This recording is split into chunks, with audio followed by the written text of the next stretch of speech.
ఇదేనండి మనం ఇంతవరకు కూడా ఘాట్ రోడ్లో చూసాము. ఇప్పుడు దానికి వెనక భాగానికి వచ్చినట్లయితే మెట్లతో ఉంటుంది. అది వరకు ఆ రాళ్ల బండల మీదే పాకుతూ వెళ్ళేవాళ్ళు. నేను కూడా ఒక 35 సంవత్సరాల క్రితం ఇట్టానే ఫ్రెండ్స్తో కలిసి ఈ కొండరాళ్లను పట్టుకొని పైకి వెళ్ళటం జరిగింది. ఇప్పుడు ఆ ఇబ్బంది లేకుండా మెట్ల మార్గాన్ని నిర్మించింది ప్రభుత్వం. అలాగే అది చూసినట్టయితే ప్రకృతి అందమైన సృష్టి మనుషులకు మరియు సమస్త ప్రాణకోటికి జీవనాధారం. చెట్లు, జంతువులు, గాలి, నీరు, నేల మొదలైనవి మన ప్రకృతిలో భాగం.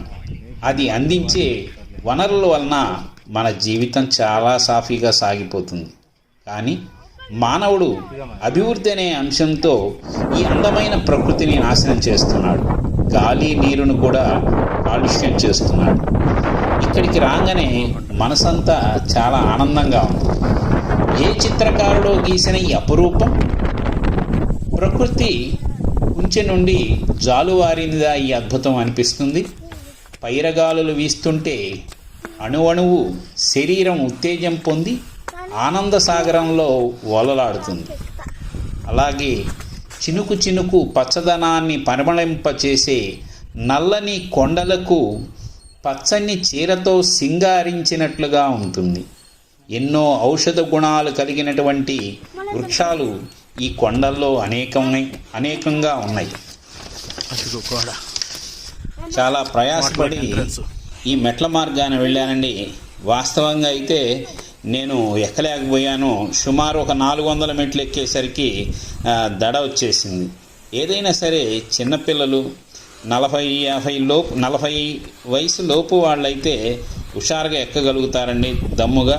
లేకపోతే చాలా కష్టం అనిపిస్తుంది. 400 మెట్లు ఎక్కేసరికి బాగా ఆయాసం వచ్చేసరికి నా స్నేహితుడు ఒకతను పైకి వెళ్ళాడు. పైకి వెళ్ళి అక్కడ ఉన్న దృశ్యాన్ని తీశాడు. అదిగోండి లక్ష్మీదేవి అమ్మవారి గుడి. అది శిథిలమై రాళ్ళు జారిపోయి కూడా ఉన్నాయి. ఇది మెట్ల మార్గాన వెళ్ళినట్లయితే కనిపిస్తుంది ఈ లక్ష్మీదేవి అమ్మవారి గుడి. ఆ తర్వాత చూసినట్లయితే ఇంకొద్దిగా లోపలికి వెళ్తే కొన్ని మండపాలు కూడా కనిపిస్తూ ఉంటాయి. ఇదిగోండి విశ్రాంతి మండపాలు, భటులు సేదదీరే మండపాలు, ఇట్లాగా అనేకమైనటువంటి మండపాలు పైన మనకి దర్శనమిస్తూ ఉంటాయి. చూడండి పచ్చని తివాచీ పరిచినట్టు చాలా చిట్టడవండి.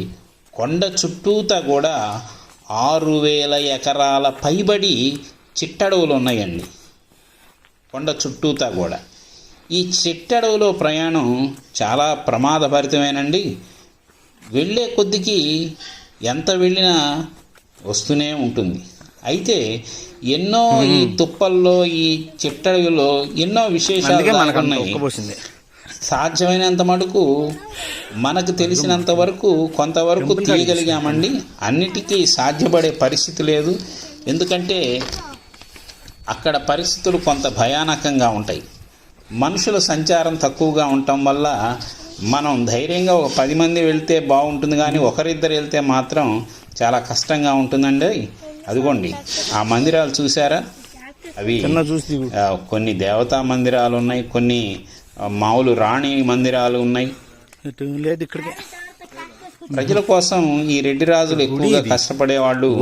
వాళ్ళు పెద్దగా వైభవంగా శిల్పకళా చాతుర్యాలతో నిర్మించినటువంటి కట్టడాలు ఏవైతే కనపడవు, కానీ ఈ విధమైనటువంటి మందిరాలు చాలా పైన దర్శనమిస్తూ ఉంటాయి. ధనాగారాలు ఇట్లాగా అనేకం ఉంటాయి. అలానే పై ఎత్తున బురుజులు చాలా ఉన్నాయండి. చాలా బురుజులు చూడండి, చుక్కల బురుజు అని, తారా బురుజు అని అనేకమైన పేర్లు మనం చెప్పుకున్నాం కదా. కింద కందకాల దగ్గర అయితే 9 బురుజులు ఉన్నాయి. కొండ చుట్టూతో అయితే పై భాగాన 54 బురుజులతో శత్రుదుర్భేద్యంగా ఉంచారు ఈ కొండని, ఈ కోటని అని చెప్పేసి మనం ముందు చెప్పుకున్నాం. ఆ విధంగానే పైన ఈ బురుజులు, వీటి దగ్గరికి చేరటం కూడా కష్టసాధ్యంగా ఉంటుంది. అందుకనే గవర్నమెంట్ వారు ఫ్లైకామ్తో ఇవన్నీ కూడా తీశారండి. అట్లానే బుంగ బావి అంటే రాతిలో కూడా కొండలో కూడా బావిని తవ్వి జలాన్ని పైకి తీసినటువంటి చరిత్ర కొండవీటిది. చూడండి, ఇది 30-40 అడుగులు లోతు తవ్వబడినటువంటి నేలబావి.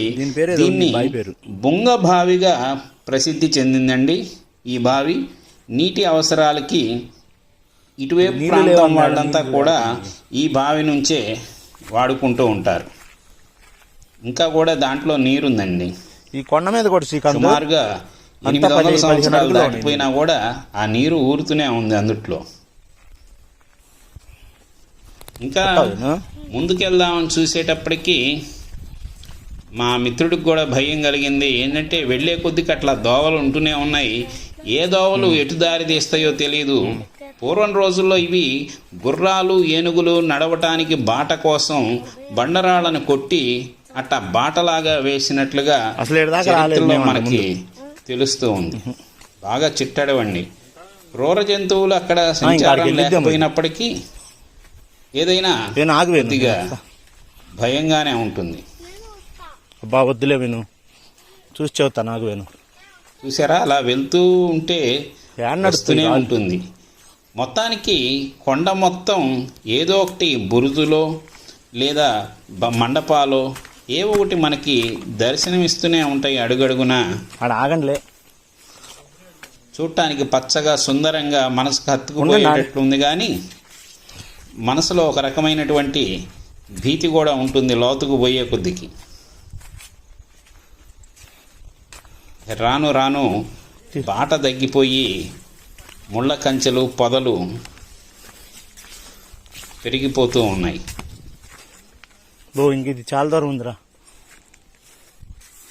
చాలండి, వెనక్కి తిరుగుదాం. మనం అందుకోలేనటువంటి ఎత్తులో ఉన్నటువంటి ఈ బురుజుల్ని చిత్రాల రూపంలో కొన్ని తీయటం జరిగింది, సేకరించటం జరిగింది. అద్భుతంగా కొండ అంచులపై ఈ బురుజులు రకరకాల పేరుతో మిరియాల బురుజని, తారా బురుజని, చుక్కల బురుజని ఇట్లాగా రకరకాల పేర్లతో పిలువబడుతూ ఉన్నాయండి. మన కంటికి కనిపించే కొన్నిటి మాత్రమే మనం తీయగలిగాం, సేకరించగలిగాము. చాలా అద్భుతమైనటువంటి విశేషాలు కలిగినటువంటి కోట, తప్పనిసరిగా సందర్శించాలనేటువంటి చరిత్ర కలిగినటువంటి కోట ఇది. ఎర్లీ అవర్స్లో వెళ్తేనండి 6 గంటలకి చాలా చాలా అద్భుతంగా ఉంటుందండి. ఉదయం సాయంత్రం వేళల్లో అందంగా ఉంటుంది. ఈరోజు ఈ కొండవీటి ప్రాంతాన్ని యొక్క విశేషాలన్నీ చిత్రీకరించడానికి ఆప్తమిత్రుడు జిలానీ మాలిక్ నాకు సోదర సమానుడు. ఏ విషయమైనా సరే నేనున్నానని ముందుకొస్తాడు. భగవద్గీతలో కృష్ణుడు చెప్పినట్లుగా కర్మల యందే తన ఆసక్తి కానీ కర్మ ఫలితం మీద ఉండదు. అట్లానే తమ్ముడు జిలానీ మాలిక్ ఎవరు ఏది అడిగినా ఎటువంటి సహాయమైనా సరే ముందు నిలబడి చేస్తాడు. ఇట్లాంటి మిత్రుల్ని సంపాదించుకోవటం కూడా చాలా కష్టం. ఈ కలికాలంలో ఇటువంటి మిత్రులు దొరకటం, సంపాదించుకోవటం మా అదృష్టం. కాబట్టి ప్రతి ఒక్కరూ ఒక గొప్ప స్నేహితుడిని తప్పక పొంది ఉండాలి. అట్లానే మొన్న నాగిరెడ్డి గారని, వారిని కూడా తర్వాత పరిచయం చేస్తాను. ఈ ప్రాంతాలన్నీ కూడా నాకు ఒక వారం క్రితం వచ్చి చూపించి వెళ్ళారు నాగిరెడ్డి గారు, అట్లానే మాలిక్ గారు. వీళ్ళందరికీ కూడా ప్రత్యేక ధన్యవాదాలు తెలియజేస్తున్నాను. మీరు ఇప్పటి వరకు కూడా చూసినటువంటి కొండవీటి ప్రాంతం, దీనికి ముందు వీడియోల్లో వెన్నముద్ద బాలకృష్ణుడు సింగ్స్ఖాన్పేట ప్రాంతాన్ని, ఆ దేవాలయాన్ని తీయటం జరిగింది. అదేవిధంగా గోపీనాథస్వామి టెంపుల్ కత్తుల బావిని కూడా ఒక వీడియోని మీ ముందుంచడం జరిగింది. ముందు తీసే గొప్ప విశేషాలు మీ ముందుంచడానికి please subscribe my channel, like and share. మా మిత్రుడు సూరెడ్డి నాగిరెడ్డి గారు ఈ రెడ్డి రాజులు, కొండవీటి రెడ్డి రాజుల వైభవాన్ని తీయటానికి సహకరించి నన్ను ఇక్కడికి తీసుకొచ్చి ఈ ప్రాంతం మొత్తాన్ని పరిచయం చేశారు. వారికి, మా మిత్రుడికి ధన్యవాదాలు తెలుపుతున్నాను, నాగిరెడ్డి గారికి.